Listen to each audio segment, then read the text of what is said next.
Breaking developments, that school shooting, authorities racing to the scene in Arlington, Texas, outside Dallas. This time at Timberview High School, the gunfire ringing out early this morning. One of the victims shot a young English teacher. He is 25 years old.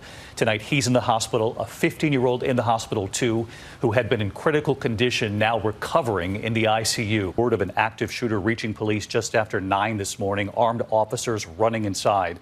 The suspect quickly identified as an 18-year-old student at the school, fleeing in a car, triggering a massive hunt and a warning that he was armed and dangerous. Students and teachers barricading themselves with doors, the chairs and desks, and behind those doors, huddling there in the dark. Outside, a massive law enforcement response securing the school, getting the injured medical help.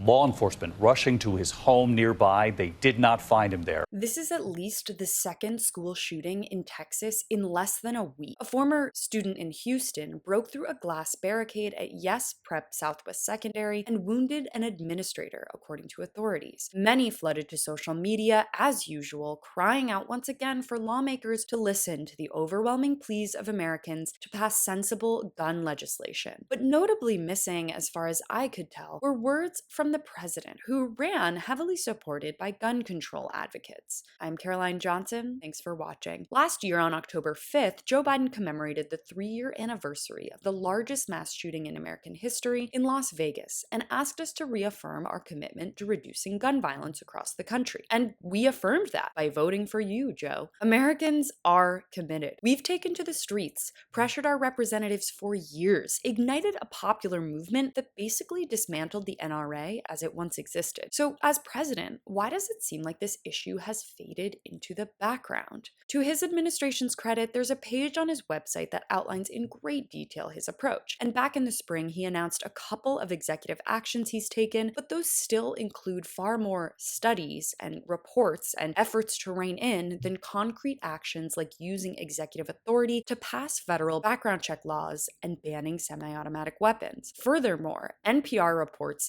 that a key part of the new White House package involves providing increased funding for local law enforcement officers to better combat crime surges, which is the opposite of what billion-dollar police budgets need, as we all know that cops contribute significantly to gun deaths. At any time, you can Google police-involved shooting, and it's likely that in the past few hours even, an officer has wounded or killed a civilian. The last thing they need is more money in their departments. We should continue to be shocked, even as gun violence is par for the course in this country, because the damage it's doing to our children is really unforgivable. Who can forget this video of an 8-year-old talking about surviving her second school shooting? Oh my gosh, how are you feeling? It was my second shooting, so I was kind of prepared because I always am expecting something to happen. We owe it to kids like this to keep fighting, even as it seems like our cries aren't being heard. Thanks so much for watching. You can follow me on all platforms at Caro Johnson 917.